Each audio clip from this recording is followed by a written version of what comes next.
Hello, beautiful people. How's it going? Today is going to be a topic that we want to get right into. It is about knowing your worth and how to reclaim your confidence with, especially when you're trying to become financially independent. And one of the ladies that I was talking to who liked and subscribed was mentioning that she has a lot of people that are dealing with, females in particular, that are dealing with abusive situations. And I definitely want to treat this with kid gloves because, it's a tough subject and it's something that unfortunately does happen. But what we want to get into and we want to get into right away is what to do, what to even look for to make sure that, there's an open perspective about even knowing whether or not this is happening, right? Because a lot of occurrences happen when you're trying to reclaim your self confidence, and it might not just be only in abusive relationships, but it could also be just abuse toward yourself, and how to look into that. So we want to talk about that. One of the things that was always brought up to me that was very important to really understand, and this might be for someone who isn't going in an abusive relationship and think that, well, this doesn't apply to me. Um, this has to do with self talk, and we want to talk about that because a lot of people, including myself at the time, did not know how detrimental that could be when we're talking negative about ourselves. And, I know for myself that I never wanted to be in an abusive relationship. I'm glad that I've never really personally experienced anything to that extent, but it can be very harmful and hurtful. And it literally, at your core, can destroy your self esteem, right? But a lot of times, we can be abusing ourselves, right? So even though we say, yes, we never want to be in an abusive relationship, and even if we get in one, we want to get out of it immediately. But a lot of times, our biggest abuser is ourselves. And the sad part in regards to that, when you're talking negative about yourself, and this is why I talk about affirmations and changing your way of how you talk to yourself is so important, because when you're in an abusive relationship physically, there's help. You can get out of there, right? And you can go and eventually um, find help and recover. But when it's you as the abuser and you abusing yourself, there is no escape. You're just constantly beating yourself up. And I would say it's about 10 times worse if you want to quantify it to an actual abusive relationship, as horrible as that is. So, just something to keep in mind, because this is not just about people actually experiencing physical abuse, and it could be verbal, emotional.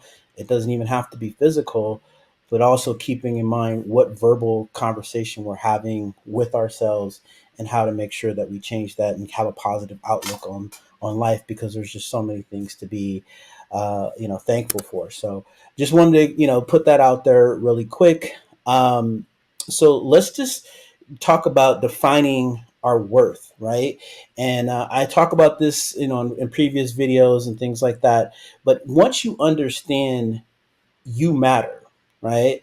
Everything else changes. And that is the number one builder to creating that self confidence and keeping that positive outlook on you, and knowing that whatever you're going through, it is okay.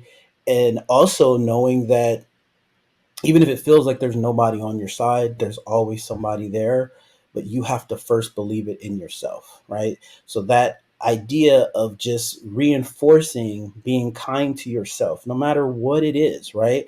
Because I know, and you guys can talk about this in the comments and things like that, that people experience, and personally, you might have an experience of how hurtful you can be saying things to yourself without even realizing it, and because you're not good enough.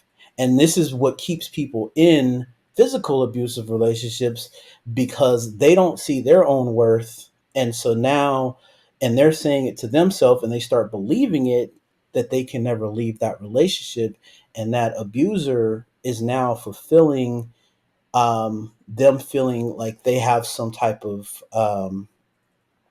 need, and that they're providing some type of sense of security, usually financial independence, right? So that they have to always stay around, right? Because an abuser is going to say, "Hey, look, you're nothing without me," and if you go out there and try to do this on your own, you're just going to fail and not succeed. And as hurtful as that is, if the person who is being abused believes that, they're never going to, right? So everything has to start with you, within.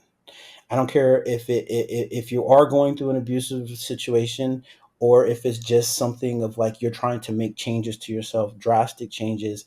Everything has to start with you. You have to believe in you first, right?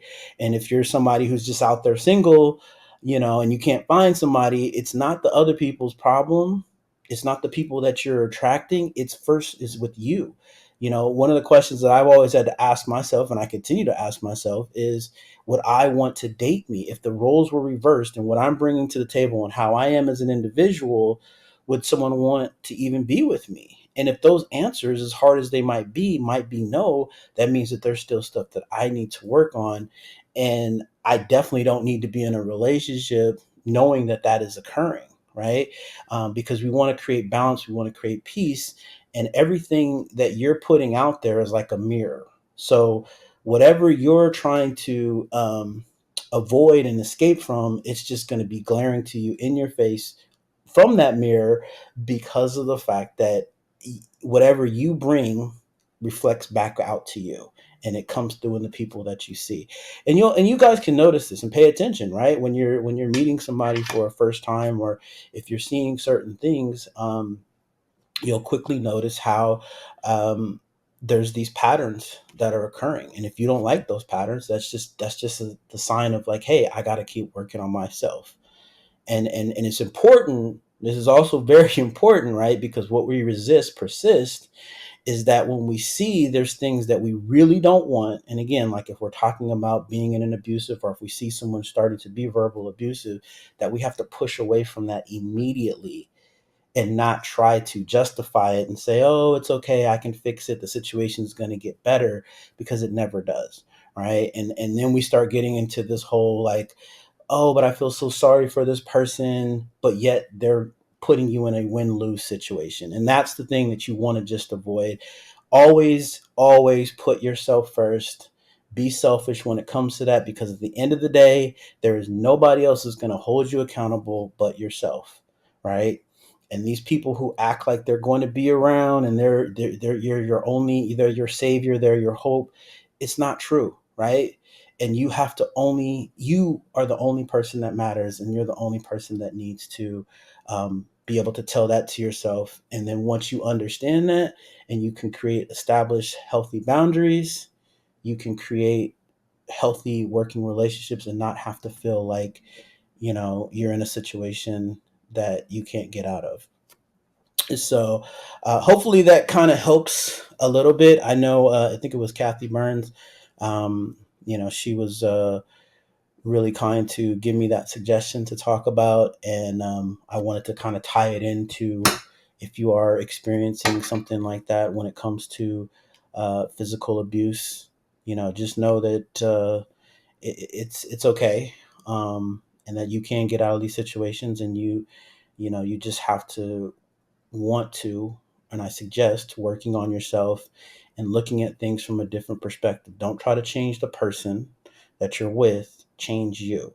The more you change you, the more the person cannot be in the same space as you, because like attracts like. So if you're believing what they're telling you, well, then yeah, they're going to stick around. But if you don't believe it and you're not buying into it, and that's not the talk that you're having with yourself, you're going to find that you're zigging and zagging, right? And that's straight out of the movie The Secret, which I also highly recommend, because there's a whole portion on that when they talk about relationships and things like this. So um, that's all I wanted to say for today.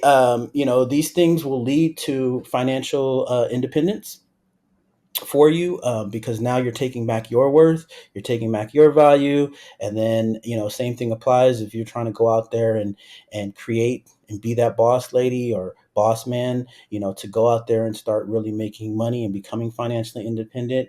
It just has to start with you. So what I would suggest, if you are going through this, write out self affirmations. I'm going to do a whole video. I think I talked about this before, about the self confidence formula when it comes to Napoleon Hill. But just saying these things at least, twice a day, once in the morning, once at night, first thing when you get up, of course, and then first thing before you go to bed. That's the minimum. But when I was doing this, and when I still do this, I should say, sometimes I just set my alarm, and I'm just setting it every hour, every couple of hours. So that way, first of all, it's easier for me to memorize these things, because that repetitiveness that we talk about, it's there. And then also, you're just instilling it. And then before you know it, you just start believing it. And then everything around you starts to change. And that's when it gets exciting. So until next time, you guys, make it a great day, and we'll talk.